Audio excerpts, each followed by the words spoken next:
Everyone, this is part 1, chapter 5 of 1984.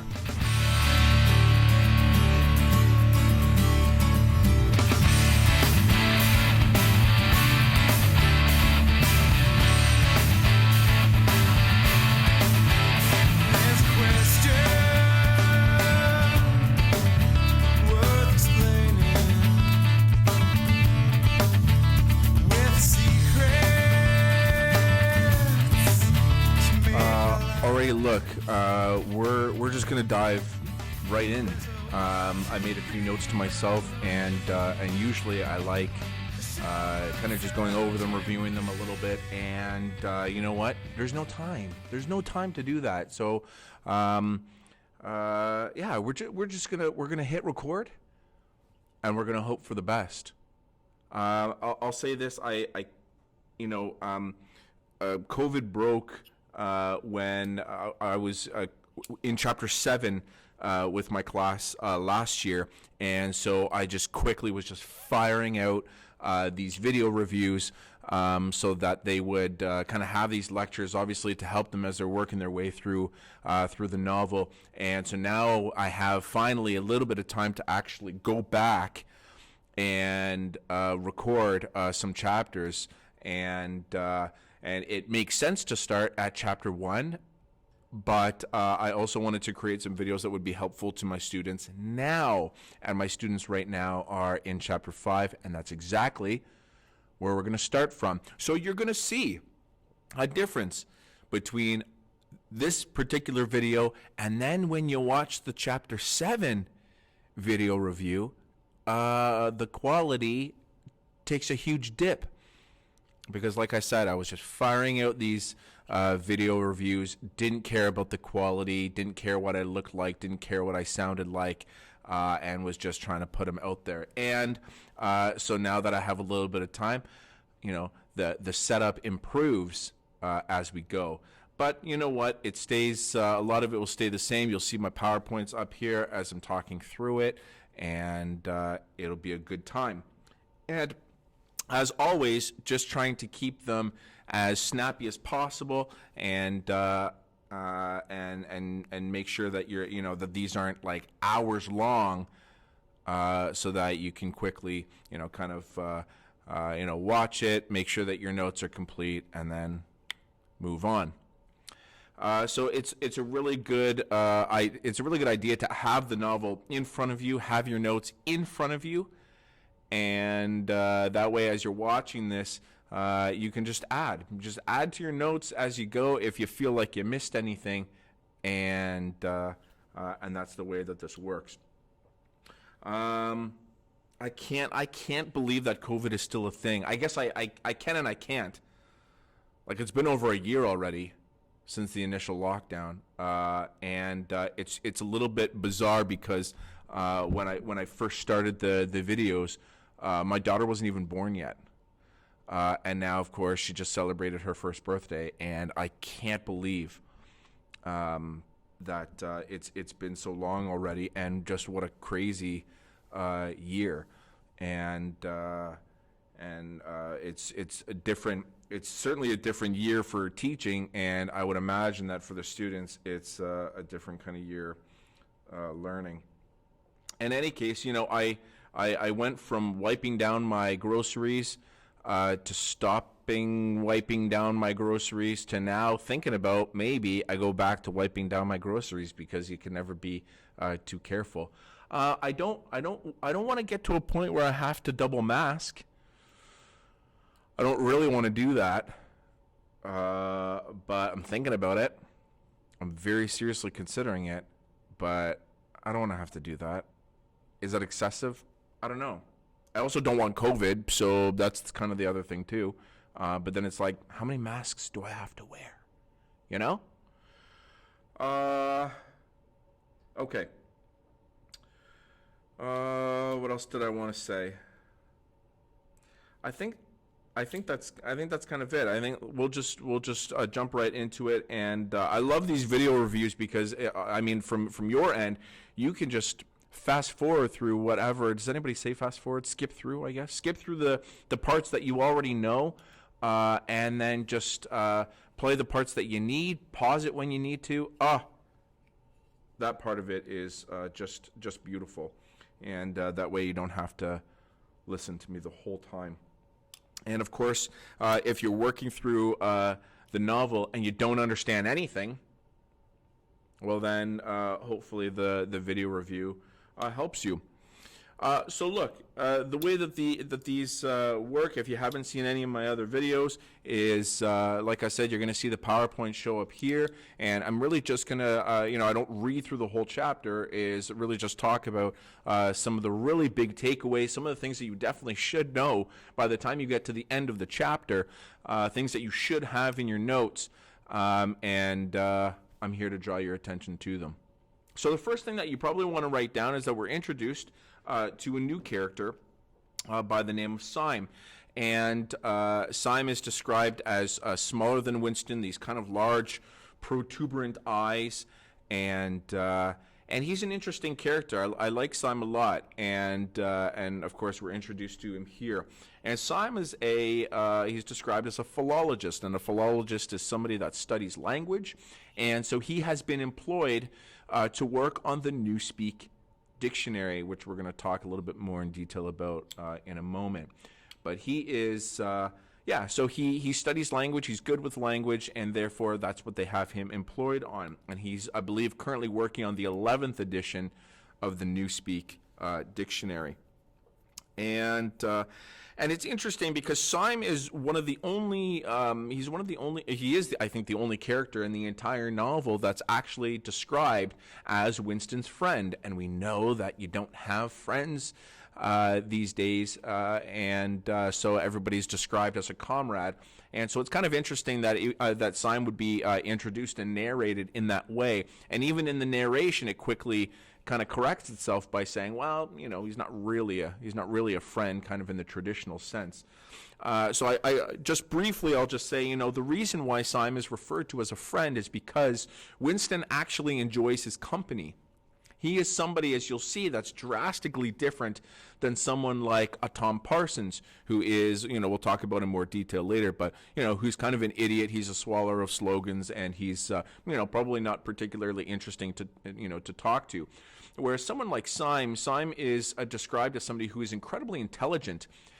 He speaks plainly, he speaks openly, and so you can almost have, despite the fact that he's described as venomously orthodox, meaning that he is pro-party through and through, Winston has this feeling like he can talk to Syme and actually have almost like a regular conversation with him, as long as you can get him talking about, the Newspeak language.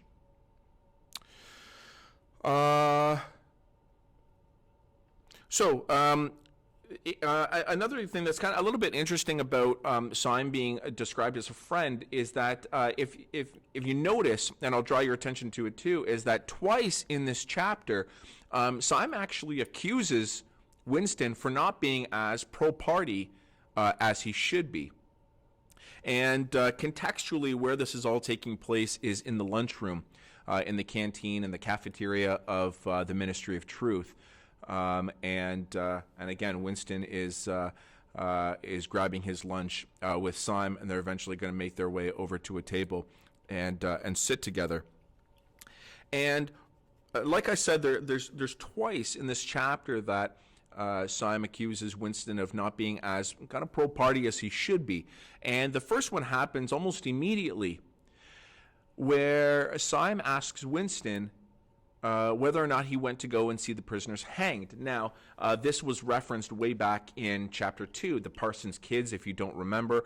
The Parsons kids, they were yelling and jumping up and down at their mother to say that they wanted to go and see the hanging. They wanted to go and see the hanging. And that's the hanging that Syme is referencing here in Chapter 5, where a group of Eurasian prisoners have been captured, and they have been hung publicly. And it's an event where you should want to go. You should want to go and show your support of Big Brother. And so when Syme asks Winston, "Did you go?" Winston's answer is, "Well, I was working, so I guess I'll just see it later in the theater on the flicks, he says. The response from Syme is, that's a very inadequate substitute. So that's really the first accusation that that Syme kind of throws at Winston to say, that's not a good enough excuse. You should want to be there. You should have gone. And in the chapter, it says that Syme's mocking eyes roved over Winston's face. I know you, Syme's eyes seem to say. I see through you, and I know very well why you didn't go and see the prisoners hanged. And again, the real significance of this is that this is not anything that Syme says. This is the interpretation of the look that Syme is giving Winston. And the reason why this is so important is because if you haven't picked up on it already, I mean, Winston's guess as to who's with him and who's not is all based on the looks, the interpretation of the looks that he feels like he's getting from people. And so very quickly, of course, there's the look between Winston and O'Brien that takes place after the 2 minutes hate way back in chapter 1, where the look that O'Brien gives to Winston is, I'm with you. Julia is another person who looks at Winston. Winston makes a comment that once when they passed each other in the corridor, she gave him this look that filled him with black terror. Makes him feel really uncomfortable. So he feels like Julia is not on his side. And now we have someone like Syme who's also in this very accusatory way looking at Winston like, you're not as pro Big Brother as you should be. You're not supporting them like you should. And this is what, like I said, this is what Winston is basing his, his I guess, judgment off of who's with him and who's not. And again, Syme is venomously orthodox. He's venomously pro-party.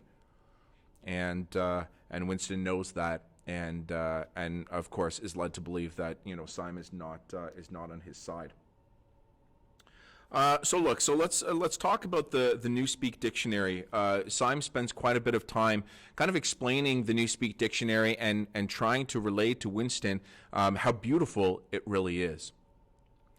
So first of all, your next note really should be in regards to this brainwashing tactic.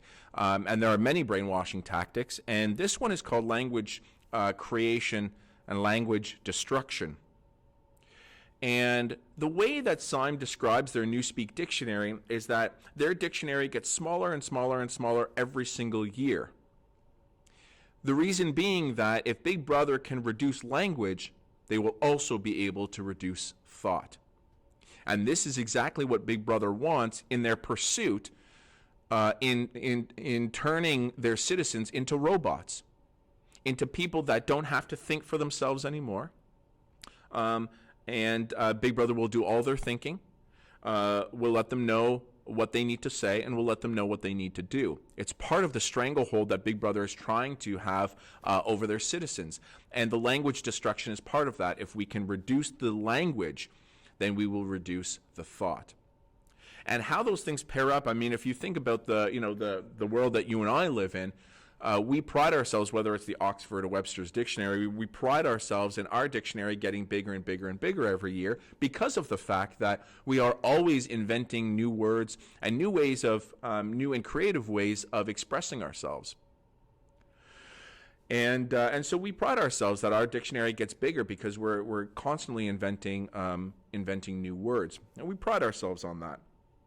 And of course, that's not what Big Brother wants. They want just the opposite. They want to reduce the language, that they can reduce the different ways that people are able to interact with each other. And so again, it's just part of that stranglehold that Big Brother wants over their people. And again, if you've read through the chapter, and I guess at this point you kind of should have, Syme goes on, and I'm not going to read it, but Syme goes on to give some very specific examples of what he does in terms of working on the Newspeak Dictionary, changing the synonyms or deleting the synonyms, and making certain words obsolete.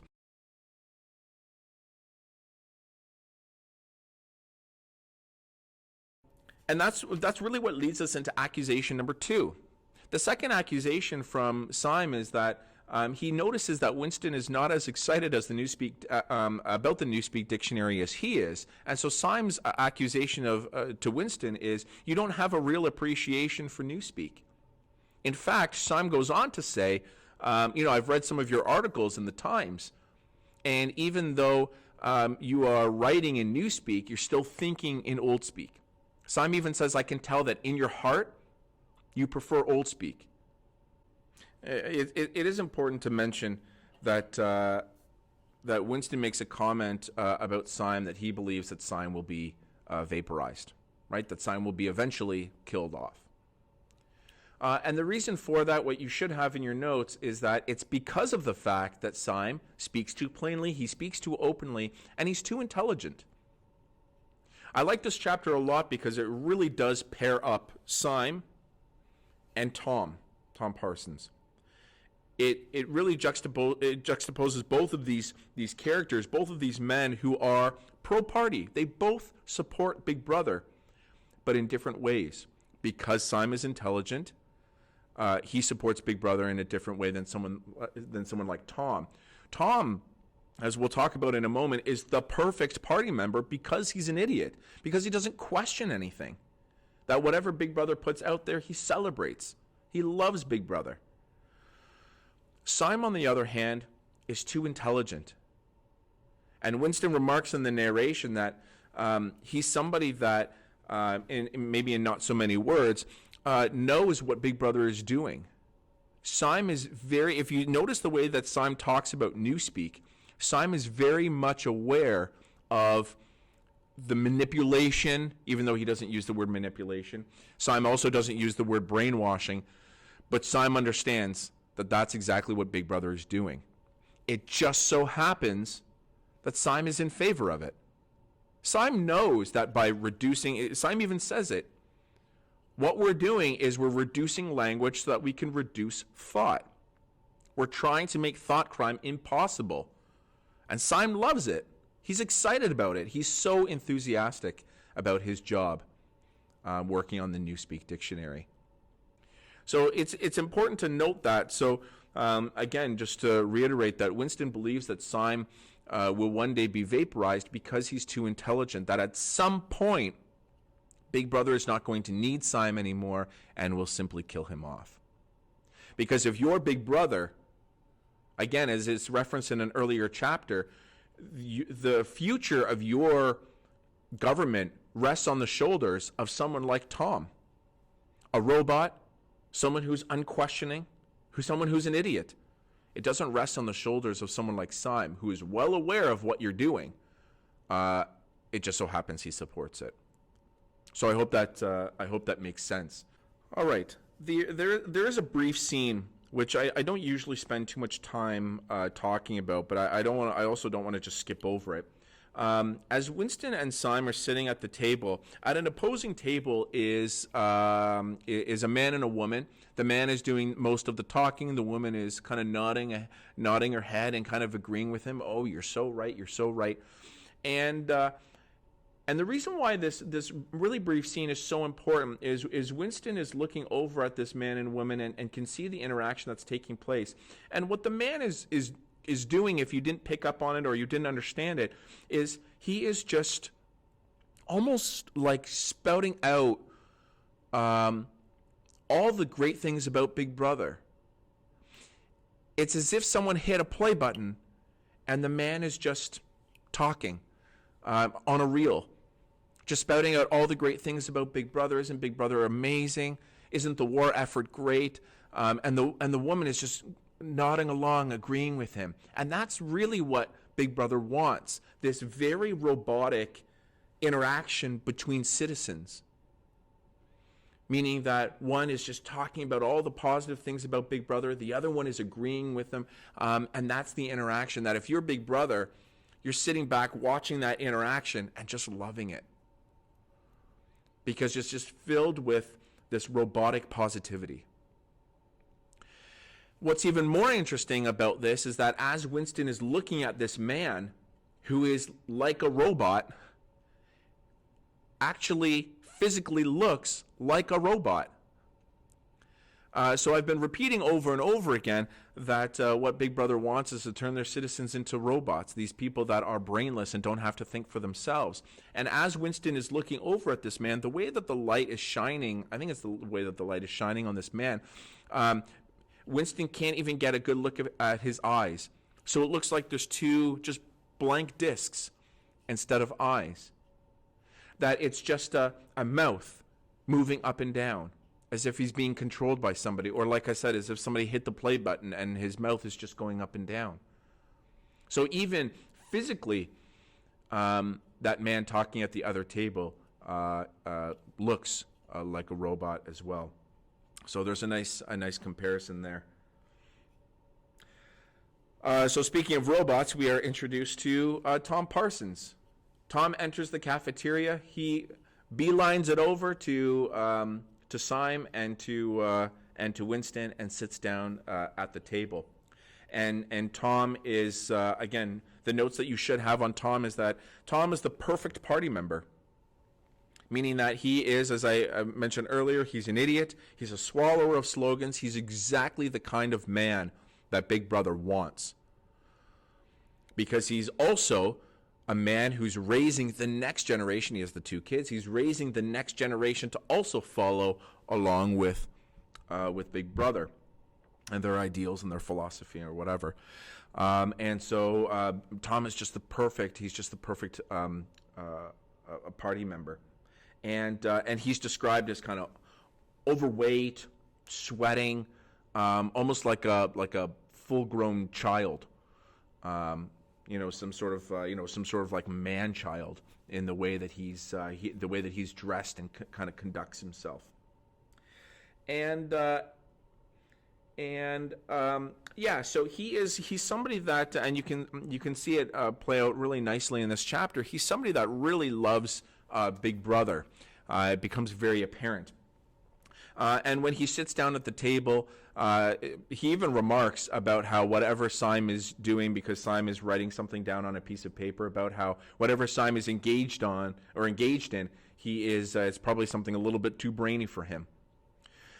And what Tom is doing is he collects a couple of dollars from Winston. We find out that even in Tom's spare time, he volunteers for the government, in a variety of different ways. And one of the things that Tom has volunteered to do is to collect money from the people in his apartment building, Victory Mansions, is to collect money from people in order to decorate their apartment in preparation for Hate Week that is going to take place in a couple of months.